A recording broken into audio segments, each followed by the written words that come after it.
गावामध्ये जवळपास 35 ते 40 लक्ष रुपयाचा निधी समारोपाकरता शासकीय निधी त्या ठिकाणी आमदार अतुल बेनके साहेबांच्या माध्यमातून त्या ठिकाणी उपलब्ध झाला.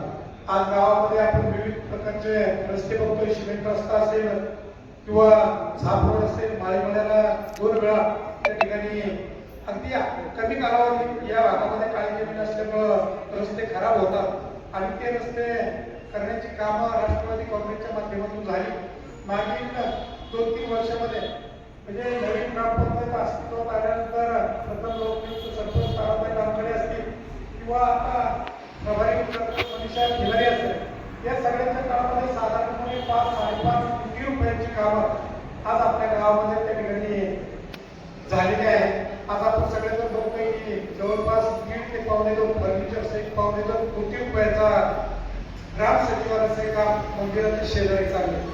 आज ते काम पूर्ण झाल्यानंतर गावाचा चेहरापुरा या मंदिराच्या माध्यमातून आणि ग्राम सचिवालयाच्या माध्यमातून जुना मंगरुळ आणि नवीन मंगरुळ जर आणखी 10 वर्षाने एखाद्याला फोटो दाखवला तर तो खचितच खूप वेगळ्या पद्धतीचा असेल. आणि अशा पद्धतीची सगळी विकास कामं होत असताना आपण सगळेजण जो मंदिरांनी द्यायला कोल्हे साहेबांनी दिला, बेनके साहेबांनी दिला, पांडुरंग साहेबांच्या माध्यमातून या ठिकाणी आला.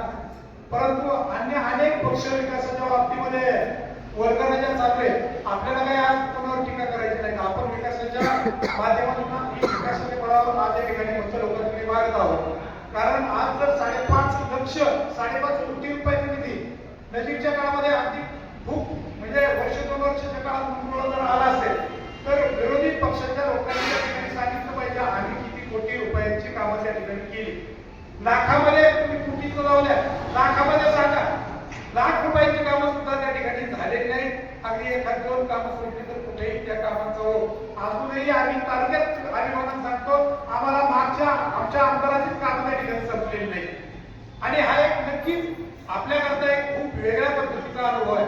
ही कामं सगळी आली कामं आपण या पाठिंबाच्या काळात केली ती आदरणीय स्वर्गीय नेते आपले सगळ्यांचेच अजितदादा पवारांच्या माध्यमातून त्या ठिकाणी झाली.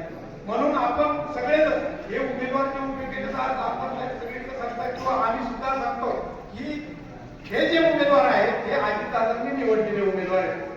28 तारखेला आपल्याला माहिती आहे 28 तारखेला 9 वाजताच्या दरम्यान आपल्या कानावर आपली अशा पद्धतीची बातमी बामणे साहेब त्या ठिकाणी आली आणि आपल्या सगळ्यांनाच म्हणजे विरोधी पक्षाचा असू द्या किंवा कुठलाही माणूस असू द्या त्याच्या डोळ्यामध्ये त्या ठिकाणी आसू आले नाही असा माणूस महाराष्ट्रामध्ये त्या ठिकाणी दिसून आला नाही.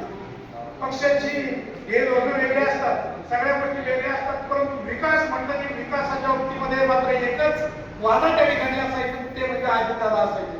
हे प्रत्येकाच्या मनामध्ये त्या ठिकाणी घेतलेलं आहे.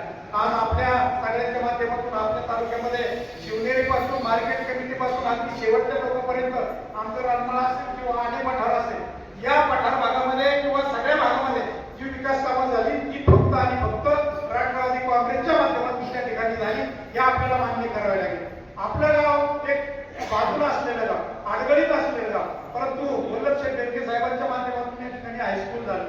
हायस्कूल झाल्यानंतर नंतरच्या काळामध्ये दिलीप वळसे पाटीलांनी म्हणजे दादा आणि उद्धव ठाकरे साहेबांचं सरकार असताना आम्हाला हा रस्ता जो झाला बेलांचीसूर रस्ता कुणी काही म्हणू द्या, परंतु या रस्त्याच्या मंजुरीच्या बाबतीमध्ये बेनके साहेब आणि दिलीप वळसे पाटील साहेबांचंच श्रेय त्या ठिकाणी आहे. त्याच्यामुळे कोणी किती वर्णने केले तरी लोकांच्या मनावर काय तुम्ही थापा किती मारा, परंतु लोकांच्या मनामध्ये जी छाप निर्माण झालेली ती पुस्तक कधी तुम्हाला येणार नाही.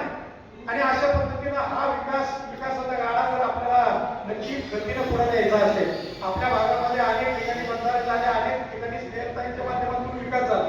ही गोष्ट काय आपण कुणाला अमान्य, विरोधी पक्षाचं सुद्धा अमान्य नाही.